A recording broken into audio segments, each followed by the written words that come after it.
Welcome to the deep dive.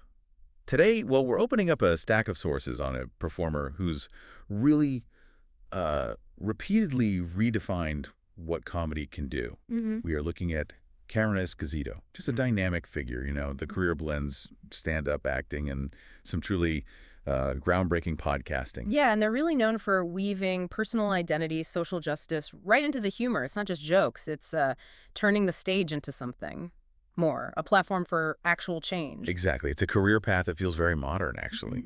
Moving from traditional academia right into digital content, but always with this clear social mission underneath. Right. So our mission today for you, the listener, is to track that path. We're going to dissect that journey, from planning to be a social worker. Which is fascinating in itself. Totally. To becoming, one of the most visible and influential voices in queer media.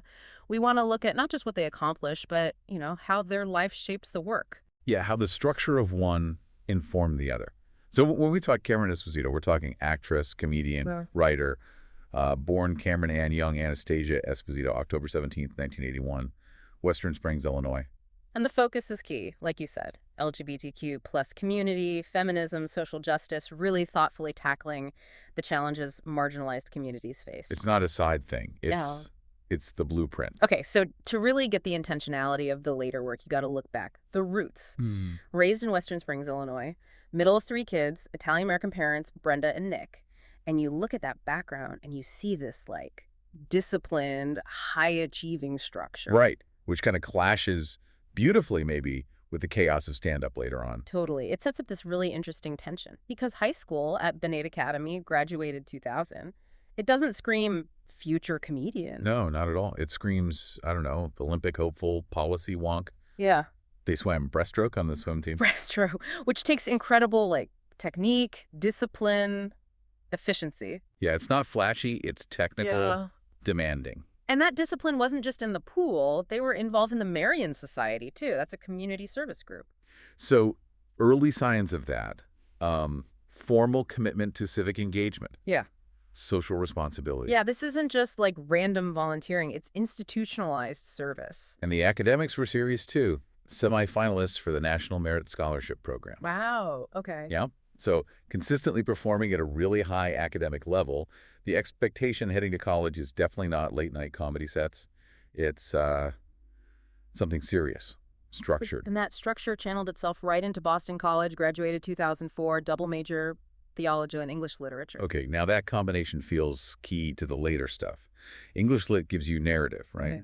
Story crafting. And theology. Well, that gives you a framework for moral questions, existential stuff, understanding belief systems, institutions. That's such a critical point. It's not just that they studied theology, it's what theology does. It forces you to wrestle with the big why questions, often defend uncomfortable ideas. And all with a clear goal in mind back then.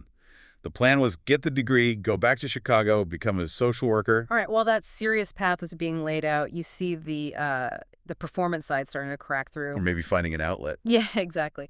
In Boston, still doing physical stuff, played rugby. Okay. But also performing in the school's improv troupe, My Mother's Fleabag. Ah, okay. So the performance bug was there. It's like it was the necessary counterweight to all that academic seriousness. It feels like it. I mean, they weren't just doing homework and rugby. It was serious service, intellectual rigor, and the pure spontaneity of improv. That's a lot of energy. Yeah, a very high-energy profile. Yeah. Which eventually leads to the big pivot, the career shift. Yes. Right after graduation, they actually enrolled. Master of Social Work program, University of Chicago. Prestigious program, following that plan. Okay, so how long did that last? Because this feels like the real fork in the road moment. 1 semester. Wow. That's it. 1 semester. Which, given how focused they were before, is incredibly short. They realized pretty quick, I guess, that the traditional, structured, institutional path of social work, it wasn't their medium. So they dropped out. Took a massive leap, really. Chose to pursue the other thing they'd been developing. Comedy. What's so interesting there is the goal didn't really change, did it? The desire for social change, for advocacy, for meaning, it just found a different vessel. Exactly. Traded the slow, sometimes frustrating bureaucracy of social work for the immediate, high-impact, unfiltered voice of the stand-up stage. That decision, that's the foundation for everything that follows. So MSW program out. The real apprenticeship begins. We're in the Chicago grind now, roughly 2007 to 2013. Yep. And this is where they applied that, that brushstroke discipline, that academic rigor to the totally chaotic world of stand-up. And the heart of that grind seems to be the Lincoln Lodge. Why is being a regular there, 2007 and 2011, so important for a comedian? Well, the Lincoln Lodge isn't just any club. It's known for really developing thoughtful, structurally sound comedy voices. It's an institution. 4 years performing there consistently means you're not just banking on quick hits. You're honing your craft, developing an hour, learning to communicate complex ideas under pressure. Right. It's the difference between just being funny and being a working comedian. Exactly. And all that development was happening while facing the usual financial realities of starting out. Yeah, the need for side hustles. This period really shows that. They worked in special education. Which taps back into that social work impulse, right? Yeah. And as a law clerk. Yeah. And a nanny. Those roles provide this deep, grounded well of material. It wasn't just jokes about being a struggling comic. It was drawing on real interactions with diverse people, kids, lawyers, educators. That lived experience really infused their comedy, gave it that practical, empathetic perspective that became their thing. And as that voice got refined, they started getting noticed beyond Chicago, hitting the festival circuit, SXSW, Moontower, Bridgetown, SF Sketchfest. Those are the crucial stepping stones, right? Where agents, bookers, writers start paying attention. Mm-hmm. And all that momentum builds to the big TV breakthrough in 2013, the debut on The Late Late Show with Craig Ferguson. That first late night spot, huge milestone. Yeah. Moves you from local act to national visibility. But what made this appearance instantly iconic wasn't just the set itself. There's the endorsement. Yeah. Jay Leno, the establishment figure in late night then, he was also a guest, and he famously called Cameron Esposito the future of comedy. Which is just massive for Millie, who was known for super mainstream appeal. That kind of validated their specific identity-driven comedy for a way bigger audience. Totally. It opened doors. It told the industry, hey, pay attention. This voice is different and it matters. And things moved fast after that. TV appearances solidified. Conan, 1 episode. Last Call with Carson Daly, 2 episodes. The industry clearly recognized the promise Leno saw. And it wasn't just TV bookings. Critically, 2014 was a big year too. Consequence of Sound named them Comedian of the Year. Yeah, which isn't just praise, it's placing them right at the forefront. Recognizing their influence on where comedy was heading more honest, more identity-focused. While all this is happening, they're also building their recorded work. That first album, Grab Them Aghast, came out earlier, 2010, Rooftop Comedy Records. Right, cemented that early voice. And we shouldn't forget the diversification into voice acting shows their range beyond just stand-up. Yeah, Carol the Cloud Person on Adventure Time. Yep, Cartoon Network. Not just a cameo, like a recurring character across a couple of episodes, 2014 to 2017. It shows they were valued for their distinct voice and timing, not just their stand-up fame. Okay, so the moment they seemed to transition from just rising star to like a real cultural force was when they started building their own platforms, right? Not just rely on the old gatekeeper. Exactly. Mid-2010s, identity becomes central to the digital strategy. And that BuzzFeed motion picture series, Ask a Lesbian, from 2014, that feels like a perfect example. Totally. In that era of short, viral video, they used their personal identity as this accessible educational thing, answering specific, sometimes awkward audience questions about lesbianism. What's great about Ask a Lesbian is how it used comedy and just openness to dismantle stereotypes, super consumable format. Yeah, it turned personal experience into like public education light. Gave people permission to ask questions safely. And it often featured their then partner, River Butcher. Right, which reinforced that visible, relatable partnership. And at the same time, they kept a foot in established media, regular panelist on Chelsea lately. Which was known for sharp social commentary. And writing a regular blog for the AV Club. So this multi-platform thing meant they were shaping conversations in different spaces all at once. And the album Same-Sex Symbol lands in December 2014. Kill Rock Stars. The title alone is such a statement. Oh, yeah. Political, artistic, takes an identity often marginalized, treated as niche, and just elevates it, puts it front and center, celebrates it. But the really ambitious project from this time has to be the TV series Take My Wife. Monumental undertaking. Creator, writer, executive producer, and starring as Cameron. 14 episodes, 2016 to 2018. And it focused on their relationship with River Butcher. just centered lesbian identity, queer relationship dynamics with this honesty and humor you just didn't see much on TV then. But the journey of that show, wow, it's like a case study in the chaos of the early streaming wars. Right. Premiered on CISO, Yeah. NBC Universal's niche comedy streamer. And the show's fate was immediately tied to the platform's fate. CISO gets shut down November 2017. Ugh, devastating. Must have been. Create something so personal, so good, so important, and it might just vanish into the ether. But it speaks volumes about the show, the creators, the audience, that it didn't just disappear. March 2018, picked up by iTunes, basically rescued by fans. And that fan dedication proved the business case. Because then, huge win, Starz acquires it in April 2018. Wow. From a failed niche service to a major premium network, that validates the demand for authentic queer storytelling. Shows the audience will follow the content, even through chaos. Totally. And that show was, of course, part of this deep personal and professional partnership with River Butcher. They worked on so much together before their separation in 2018. Their joint creative identity really defined a big chunk of the LA comedy scene then. Absolutely dominated the collaborative space. Co-hosted the weekly live stand-up podcast, Put Your Hands Together. Right. At UCB in LA. From 2013 until July 2019.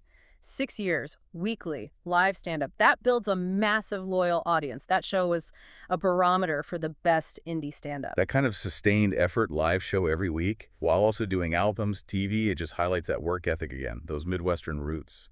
Definitely. And there was their other podcast, Wham Bam Pow. That ran 2013 to 2015. Their combined presence was just huge in carving out space for openly queer voices in comedy and podcasting when it was still pretty rare in the mainstream. Okay, so if the last part was about building the platforms, this next phase feels like using those platforms for direct, measurable social change. And nothing says that louder than the 2018 special, Rape Jokes. Yeah, Rape Jokes was a thematic milestone, an hour-long special tackling sexual assault, specifically from their personal perspective as a survivor. First, the choice of topic is incredibly difficult. Needs immense skill to handle with nuance, gravity, but still structure it as comedy. This is where you really see that theology background, maybe the social work impulse too, manifests in the art. It's not just jokes. It's like this structural attempt to wrestle with moral injury, institutional failure. Which is a very theological way of thinking. Right, packaged inside comedy. But the release structure, arguably the most important part. Absolutely. That distribution model was pioneering, fusing media and philanthropy. They made it free to stream on their website. Maximum visibility, maximum accessibility. Anyone who needed to see it could, regardless of ability to pay. Okay, so visibility is guaranteed. How did they handle the money part, the direct action goal? That was the genius bit, the voluntary paywall. You were encouraged, not required, to pay a small fee to download a permanent copy. Okay. And crucially, all proceeds went directly to RAINN. The Rape, Abuse, and Incest National Network, biggest U.S. anti-sexual violence org. Yep. That move is critical. Turns art into tangible, measurable change. Cuts out the middleman. Links consuming the art directly to the advocacy's purpose. So did it work? Did this unconventional model actually get results? Overwhelmingly. The impact was almost immediate and measurable. By September 2018, just a few months after the June release, Rape Jokes had raised $65,000 in donations for RAINN. Wow. $65,000. That's profound. It really shows the power of using a personal story amplified by comedy to drive direct funding for a vital cause. It almost closes the circle, right? The person who dropped out of the MSW program because it felt too bureaucratic ends up generating tens of thousands for social services in, like, no time flat, just by telling jokes. It totally validates that career pivot we talked about earlier. Absolutely. And beyond the stage, they keep exploring these complex themes in writing, too. The memoir, Save Yourself, came out March 24th, 2020. Yeah, that delves deep into the self-discovery journey, identity, losing their religion, connecting that personal evolution back to the theology foundation. The memoir format allows for a different kind of depth than stand-up, right? More space to flesh out the context of that high-achieving background and how it shaped their approach to self-acceptance. And they kept their literary presence going, contributing to the essay collection Hungry Hearts, essays on courage, desire, and belonging in 2021. This dual focus, running a charity comedy special and doing serious literary analysis, it just underlines the versatility. And throughout all this intense creative output, they kept growing their acting resume in traditional TV, showing their appeal wasn't just limited to their own projects. Landed some key roles that showed adaptability.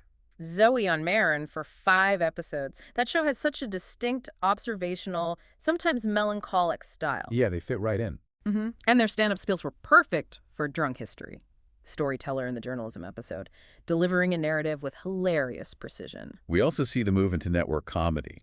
2 episodes as Jocelyn Price on Brooklyn Nine-Nine. Right. That specific, warm, fast-paced ensemble vibe welcomed their energy. And more recently, a recurring role, Greta Strobe on A Million Little Things, 2022-2023. These roles just confirm the industry sees them as reliable, versatile, handling drama, traditional network stuff, alongside the unique advocacy work. Okay, let's pivot to where Cameron Esposito has arguably left the deepest, most sustained mark: podcasting. Yeah, and the flagship there has to be Queery.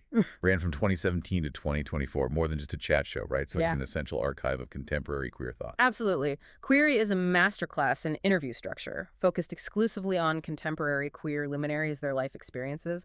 And Cameron Esposito uses that background, theological questioning, the empathetic listening skills from the social work attempt to guide these really in-depth, nuanced conversations. The format's key. It's not just promo. It's deep exploration of identity, career challenges, the evolution of queer advocacy. They really draw out vulnerabilities and triumphs from guests. Very generous, very focused hosting. And the guest list just speaks volumes about the show's importance. The caliber of voices they attracted is huge. Across media, music, literature: Lena Waithe, Keegan and Sarah Quinn, Evan Rachel Wood, Jill Soloway, Margaret Cho, Roxane Gay, Trixie Mattel. I mean, the list goes on. It really became required listening for understanding queer life in the modern era, a 7-year dialogue spanning cultural shifts, political moments. And their podcasting footprint is incredibly diverse, shows how embedded they are across the whole audio landscape. It's not just Queery. Right. They hosted Survivor Died Trying in 2023 with Sony Music Entertainment, expanded their hosting style beyond just interviews. Exactly. And they're a frequent, sought-after guest everywhere, lending their sharp perspective to shows like Comedy Bang Bang, Bang, How Did This Get Made? The Nerdist Podcast. Being a regular guest on those foundational comedy pods really confirms their status as this trusted comedic voice in improv and analysis, too. For sure. Now, this deep dive, we have to talk about the public evolution of their personal identity, which they've always handled with real transparency and intention. Openly lesbian, of course. And we can track the shifts through their public work. Married to River Butcher, 2015 to 2018. When they separated, it was handled publicly but carefully, acknowledging the shared work like Take My Wife and Put Your Hands Together. Then later, married Katy Nishimoto, an editor at Dial Press, June 2021. Announced publicly, continuing that sort of transparent documentation. But a hugely important piece of their ongoing advocacy was the evolution of their gender identity. April 2021, Cameron Esposito came out publicly as genderfluid, emphasized using both she/her and they/them pronouns. Right. And the way they put it on social media was so memorable and welcoming. Fluid like water, she and they, Cameron and Cammy, a woman plus also her boy. Classic Esposito advocacy style, right? Personal, clear, packaged with humor and specificity. It immediately positioned them as a visible advocate for complex, evolving identities. Showing identity isn't static. Yeah, really powerful. And that journey continues. We have a very recent major personal update, connects the life story right to today. August 2025 revealed on Instagram they're expecting their first child. Wow. Yeah. Huge personal milestone shared with the audience that's followed this whole journey. Okay, let's bring it right up to the present. The 2025 snapshot. Which confirms, yeah, Cameron Esposito is still incredibly relevant, super busy, and really strategically using modern platforms. Their current relationship with the Dropout Network is really strong, positions them perfectly for that modern niche streaming audience. The new stand-up special, Dropout Presents Cameron Esposito, 4 Pills, released exclusively on Dropout, April 11th, 2025. The fact they're doing a new hour for a platform like Dropout, which really relies on this dedicated, smart, progressive audience, shows a clear understanding of where their core fan base lives now. And they're being integrated into Dropout's wider comedy world, too, announced as a guest performer on the 2nd season of the panel show Smarty Pants. Keeps them connected to the rising stars, the collaborative scene. And their influence isn't just stand-up and sketch. Their status as a leading voice in queer performance art, affirmed by being announced as a guest judge on the upcoming Drag King competition show, King of Drag. Oh, interesting. Yeah. Being picked as a judge for a new competition show, especially one focused on drag kings, which historically gets less visibility than, say, drag queens, it just underlines their credibility, their authority in defining and critiquing queer performance now. It's a leadership role. Not just a guest spot. Right. And just to keep that wide footprint active, they were also listed as a guest on Alphabet Club in 2025. Still engaging across the broad audio space. So what this collection of 2025 projects shows is a really successful strategic shift, maybe. I think so. They've moved beyond relying on that traditional broadcast breakout that Leno predicted way back when, and instead they've become this established independent creator, leveraging their huge credibility, their specific audience, directly through subscription platforms. They've kind of mastered vertical integration, advocacy, identity, distribution, all handled through their own vision. Hashtag tag outro. Okay, let's try and wrap this up. What really stands out looking at Cameron Esposito's whole career is the sheer efficiency, intentionality. They shift so effortlessly between really deep personal storytelling. Yeah, the vulnerability of rape jokes, the reflection in Save Yourself. And then high-profile mainstream work, Brooklyn Nine-Nine, big voice roles. But the constant, the thread that binds it all is that strong, clear focus on queer advocacy and identity exploration, built through sustained work like the 7 years of Queery, the fight to keep Take My Wife Alive. This career really makes us rethink what social impact looks like now in the 20th century. Remember, they initially tried the formal route, the Master of Social Work program. Which brings up a really important question for you, the listener, to think about. It's built right into their life story. How did Esposito's decision to leave that master's program ultimately free them up to achieve maybe deeper, more immediate, measurable social change through comedy? Yeah, I mean, think about the rape jokes donation model again. $65,000. Yeah. Straight to rain, facilitated purely by an hour of comedy online. That level of direct, targeted funding, achieved through artistic merit, innovative distribution, it proves the microphone can be way more powerful than the clipboard sometimes. Absolutely. So we really encourage you to explore those intersections. Comedy, advocacy, direct fundraising. Look for other artists making those measurable links between performance and social good. It's a defining cultural force now. And Cameron Esposito is definitely a master architect of that movement. For sure. Okay. Thank you for diving deep with us today. We will catch you next time.